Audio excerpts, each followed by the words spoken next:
O Evangelho como me foi revelado por Maria Valtorta, capítulo 219. Diversos frutos da pregação dos apóstolos na cidade de Ascalon. Valtorta descreve a visão do dia 15 de julho de 1945. Obedientes à ordem recebida, os pequenos grupos dos apóstolos vão chegando um depois do outro para perto da porta da cidade. Jesus ainda não está lá, mas logo ele também vem chegando por uma ruazinha que fica à beira do muro. O mestre deve ter tido boa sorte, diz Mateus. Olha como ele está sorrindo. Eles vão ao encontro dele e saem todos juntos pela porta para pegarem de novo a estrada mestra que tem aos seus lados as hortas do subúrbio. Jesus lhes pergunta: "E então, como foi a vossa ida? Que foi que fizestes?" "Foi muito mal", respondem Iscariotes e Bartolomeu. "Por que vos aconteceu?"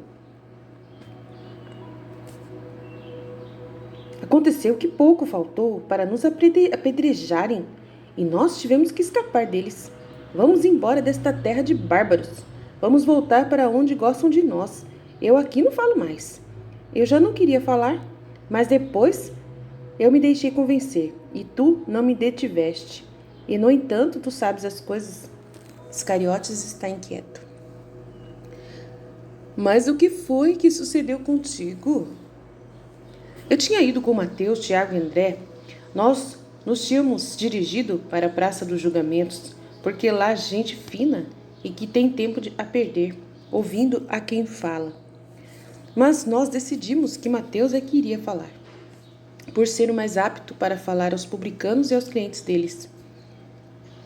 E ele começou a falar, dizendo a dois ali que estavam discutindo por disputarem um campo em uma herança muito complicada: "Não vos odieis por uma coisa que perece, por uma coisa que não podeis levar convosco para outra vida, mas amai-vos a fim de poder desgozar dos bens eternos conseguidos sem outra luta, a não ser contra as más paixões que por nós devem ser vencidas, e assim nos tornarmos vencedores e possuidores do bem." Tu dizes assim, não é verdade? E depois ele continuou, enquanto 2 ou 3 se aproximaram para escutar: "Escutai a verdade que ensina estas coisas ao mundo, para que o mundo tenha paz. Vós estáis vendo quanto se sofre por isso, por esse excessivo interesse pelas coisas que morrem, mas a terra não é tudo. Existe também o céu, e no céu está Deus, e assim como na terra agora está o Messias, o qual nos mandou vir aqui anunciar-vos que o tempo da misericórdia chegou, e que não há pecador que possa dizer que não será atendido, porque se alguém tem um verdadeiro arrependimento, recebe perdão, é atendido, é amado e convidado para o reino de Deus." Muitas pessoas então lá se haviam juntado, e havia os que escutavam com respeito, havia os que faziam perguntas e perturbavam Mateus. Eu já não dou respostas para não estragar o discurso, eu falo e respondo a cada um no fim. Que eles guardem na memória o que querem dizer e se calem. Mas Mateus queria responder logo, e até nós éramos interrogados. Mas havia também os que zombavam dele, dizendo: "Eis aí mais um doido. Certamente ele vem daquela toca que é Israel. Os judeus são uma praga que se alastra por toda parte. Eis aí estão as suas eternas lorotas. Eles têm a Deus por compadre. Escuta o que estão dizendo. Deus está no fio da espada deles e na acidez de sua linguagem. Eis-los aí estão eles, agora estão tirando para o baile o seu Messias. É mais algum outro frenético que vai nos atormentar, como sempre foi nos séculos passados. Que a peste acabe com ele e com sua raça." Então eu perdi a paciência. Puxei para trás Mateus, que estava ainda falando e sorrindo como se lhe estivessem prestando honras, e comecei a falar eu, tomando Jeremias como base para o meu discurso. "Eis que as águas vêm subindo do norte e se tornarão uma torrente que inunda tudo. Ao rumor delas eu disse: porque a punição de Deus vem sobre vós. Raça malfazeja terá o rumor de suas águas e serão forças armadas e celestes fundibulários do céu, todos mobilizados por ordem dos chefes do povo de Deus para punir-vos por vossa obstinação. Ao rumor delas, vós perdereis o vigor, cairão as vossas soberbas, vossos corações, vossos braços, afetos, tudo. Sereis exterminados como uns restos da ilha do pecado, porta do inferno. Vós vos ensoberbecestes, porque vossa cidade foi construída por Herodes, mas sereis ainda mais arrasados, até o ponto de vos tornardes calvos sem remédio. Assim ficareis feridos por todos os castigos em vossas cidades e vilas, nos vales e nas planícies. A profecia não morreu ainda. E eu queria continuar, mas eles se arrojaram contra nós. E somente porque uma providencial caravana ia passando por uma estrada é que pudemos nos salvar, pois as pedras já estavam começando a rolar, a acertar os camelos e os cameleiros, e se formou uma confusão e pudemos escapar dela por um fio. Depois ficamos parados em um pátiozinho do subúrbio. Aí eu não venho mais aqui. Mas desculpa, tu os ofendeste, a culpa é tua. Agora se compreende porque vieram tão hostis para nos expulsarem, exclama Natanael. E continua: escuta, mestre, nós, isto é, Simão de Jonas, eu e Filipe tínhamos ido para o lado da torre voltada para o mar. Lá haviam uns marinheiros e capitães que estavam carregando mercadorias para Chipre, para a Grécia e até para mais longe. Eles estavam maldizendo o sol, a poeira, o cansaço, blasfemavam contra a sua sorte de filisteus, escravos dos prepotentes, como eles diziam. Como podiam ser reis? Eles blasfemavam contra os profetas, o templo e todos nós. Eu queria ir-me embora de lá, mas Simão não quis e disse: não, pelo contrário, pois são justamente esses pecadores de quem nos havemos de nos aproximar. O mestre faria sim, e também nós devemos fazê-lo. Então fala tu e a eles, dissemos eu e Filipe. E se eu não sei fazer, disse Simão, então nós te ajudaremos, respondemos nós. E então Simão foi sorridente para o lado de dois que estavam suados e se haviam sentado sobre um grande fardo, que eles não conseguiam içar para o navio, e lhes disse: está pesado, não é? Mais do que pesado é o vosso cansaço, é o nosso cansaço. E precisamos terminar a carga, porque o capitão assim o quer. Ele não quer zarpar na hora da calmaria, porque nesta tarde o mar vai ficar muito agitado e precisamos já ter ultrapassado os escolhos, para que não haja mais perigos. Escolhos no mar? Sim. Lá naquele ponto em que a água está fervendo, são lugares perigosos. São as correntes, não? É isso. O vento do sul lá vira a ponta e bate contra aquela corrente. És marinheiro? Sou pescador, de água doce. Mas a água é sempre água, e o vento é sempre vento. Bebi água mais de uma vez, e minha carga foi para o fundo mais de uma vez. Bonito, mas perigoso é o nosso trabalho. Mas em todas as coisas existe o belo e o perigoso, o bom e o mal. Nenhum lugar é só de maus, e nenhuma raça é só de cruéis. Com um pouco de boa vontade, sempre todos se veem de acordo. E sempre se encontra gente boa por toda parte. Vamos, eu vos quero ajudar. E Simão chama Filipe, dizendo: força, pega de lá, que eu pego de cá. E essa boa gente nos guia até lá, por dentro do navio até a estiva. Os filisteus não queriam, mas depois deixaram fazer, tendo levado para o lugar o fardo e mais alguns que estavam sobre a ponte. Simão começou a elogiar o navio, a falar bem do mar, da cidade tão bonita, começou a elogiar tudo, a vista do mar, a interessar-se pela navegação marítima e por cidades de outras nações. E todos ao redor se puseram a agradecer-lhe e a elogiá-lo, até que um deles lhe perguntou: mas de onde és tu, serás nilótico? Não, sou do mar da Galiléia, ele disse, mas como estás vendo, não sou um tigre. É verdade, estás procurando trabalho? Sim, eu te aceito se quiseres. Vejo que és um marinheiro muito capaz, diz o capitão. Mas em vez disso eu te aceito. A mim? Mas não disseste que estava procurando trabalho. É verdade, meu trabalho é levar os homens ao Messias de Deus. Tu és um homem, és, pois, para mim um trabalho. Mas eu sou filisteu. O que quer dizer isso? Quer dizer que vós nos odiais, nos perseguis desde o tempo dos tempos. Os vossos chefes sempre disseram, os profetas, não é? Mas agora os profetas são vozes que não urram mais. Agora o único e grande santo é Jesus. Ele não urra, mas chama com voz amiga. Ele não amaldiçoa, mas abençoa. Ele não traz doenças, mas as tira. Ele não odeia e não quer que se odeie, mas pelo contrário, ele ama todos e quer que amemos até os inimigos. No seu reino não haverá mais vencedores e vencidos, não mais escravos e livres, mas não mais amigos e inimigos. Não haverá mais essas distinções que fazem mal e que vieram da maldade humana, mas só existirão os seguidores dele, isto é, pessoas que vivem no amor, na liberdade, vitoriosas sobre tudo o que é peso e dor. Eu vos peço que queirais crer nas minhas palavras e sentir desejo dele. As profecias foram escritas, mas ele é ainda maior do que os profetas, e para quem o ama as profecias terminaram. Estais vendo esta vossa bela cidade, mais bela ainda? A reencontraríeis no céu, se chegasseis a amar o nosso Senhor Jesus Cristo, o Cristo de Deus. Assim dizia Simão, bondoso e inspirado ao mesmo tempo, e todos estavam escutando com atenção e respeito, sim, respeito. Depois, por uma rua, se desentocaram e saíram gritando os moradores armados com paus e pedras e nos viram. E pela veste conheceram que éramos forasteiros. Agora compreendo, forasteiros da tua raça, Judas, e ficaram pensando que éramos da tua sociedade. Se não nos protegessem aqueles que eram do navio, estaríamos mal arranjados. Eles desceram até o mar, uma chalupa, e nos levaram, fazendo-nos desembarcar na praia que fica perto dos Jardins do Sul, e nós estamos voltando de lá junto com os que cultivam flores para os ricos daqui. Mas tu, Judas, estragou tudo. Que modo é esse teu de insultar? Mas é verdade? É preciso saber usar dela. Pedro não disse nenhuma mentira, mas soube falar, rebate Natanael.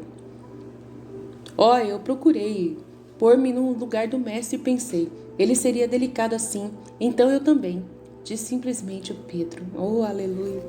O Pedro aprendeu. Eu gosto do estilo forte. É mais próprio de um rei, diz Judas Iscariotes. A tua ideia é de sempre. Tu não tens razão, Judas. Já faz 1 ano que o mestre vem te corrigindo nesta ideia, mas não aceitas as correções. Tu também estás obstinado no erro, como estes filisteus, aos quais queres te impor, acusa o Simão Zelotes. Quando foi que ele me corrigiu por isso? Além disso, cada um faz uso do modo que tem. Simão Zelotes sente até um sobressalto ao ouvir estas palavras e olha para Jesus, que está calado e que diante daquele olhar que traz lembranças, responde a ele com um leve e compreensivo sorriso. Isso não é razão, diz calmamente, e continua. Aí Tiago de Alfeu diz, nós estamos aqui para corrigir-nos, antes de corrigir os outros. O mestre foi antes o nosso mestre, e não teria sido se não tivesse querido que nós mudássemos os nossos hábitos e ideias. Ele era mestre por sua sabedoria. Era ou é, de sério Tadeu.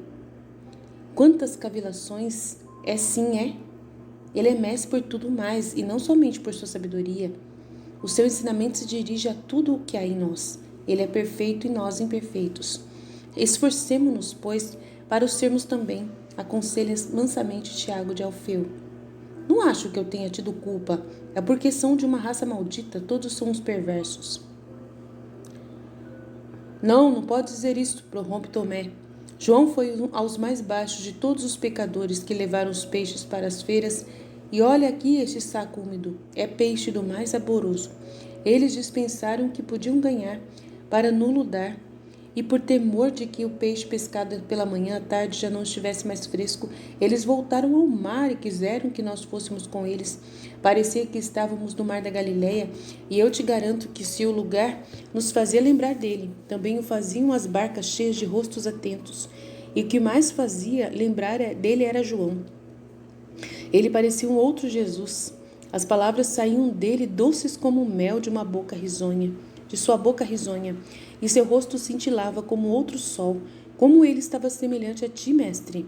Eu fiquei comovido. Nós ficamos durante 3 horas no mar, na expectativa de que as redes estendidas sobre as boias estivessem cheias de peixe, e foram 3 horas de felicidade. Depois eles queriam te ver.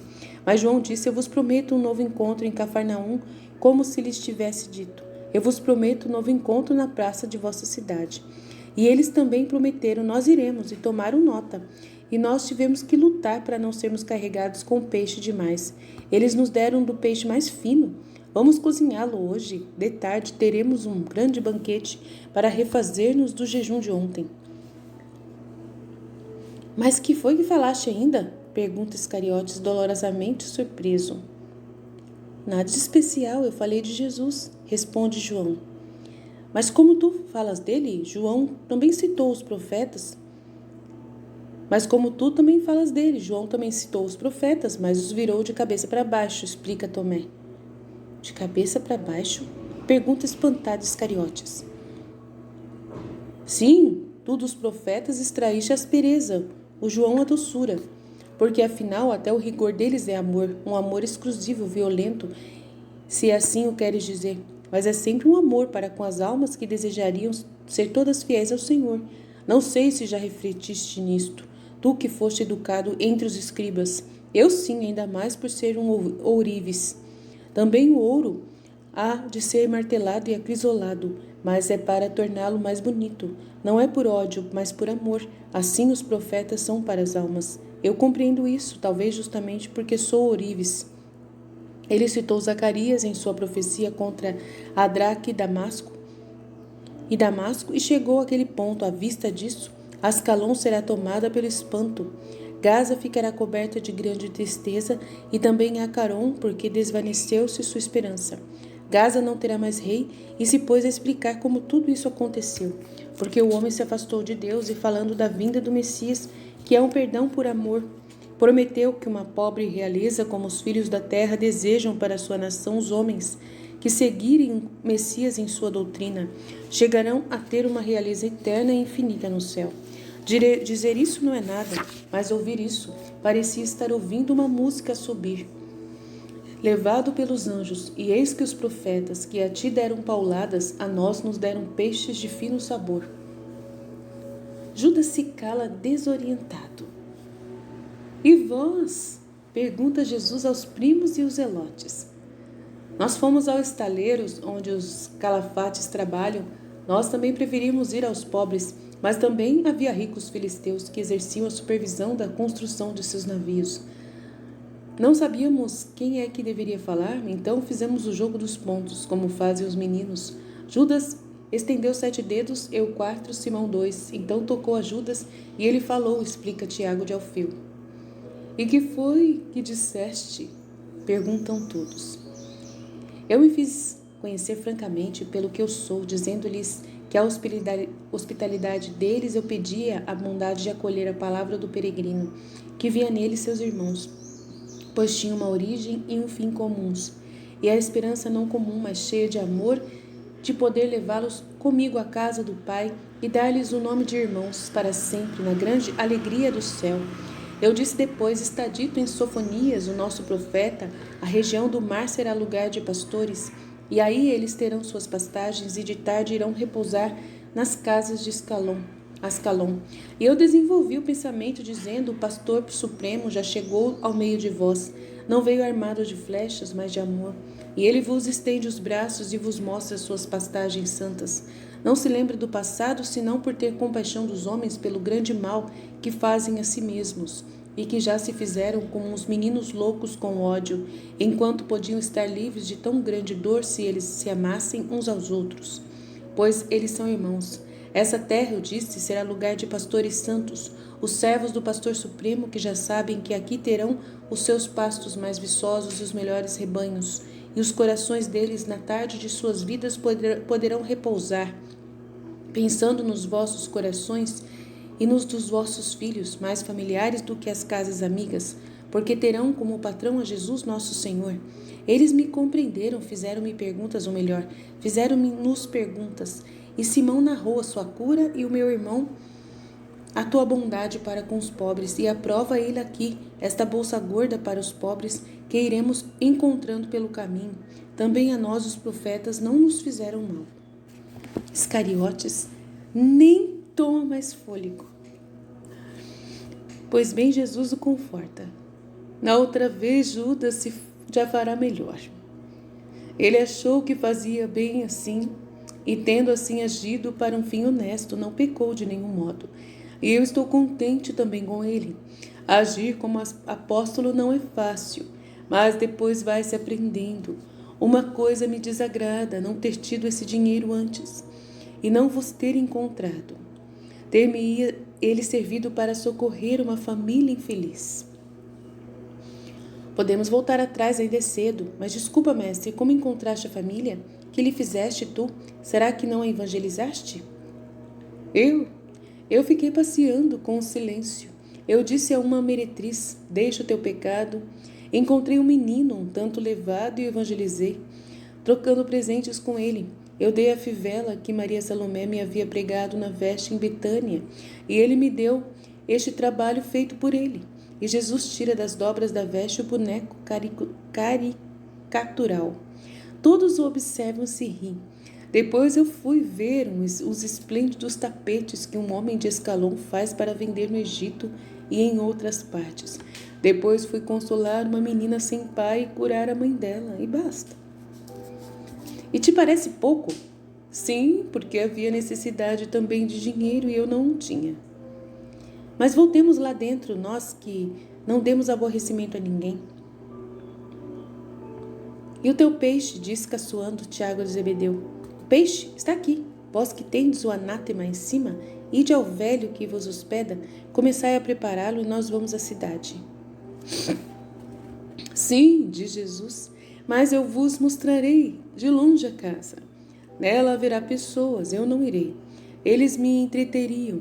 Não quero ofender o hospedeiro que nos atende, faltando ao seu convite. A descortesia é sempre uma falta de caridade.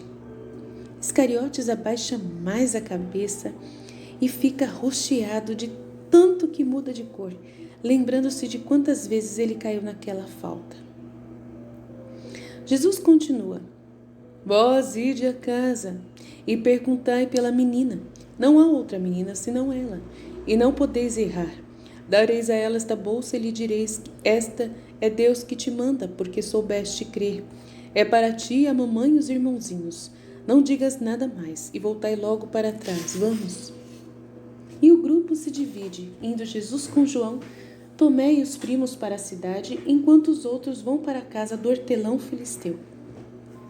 E assim termina a visão Fiat.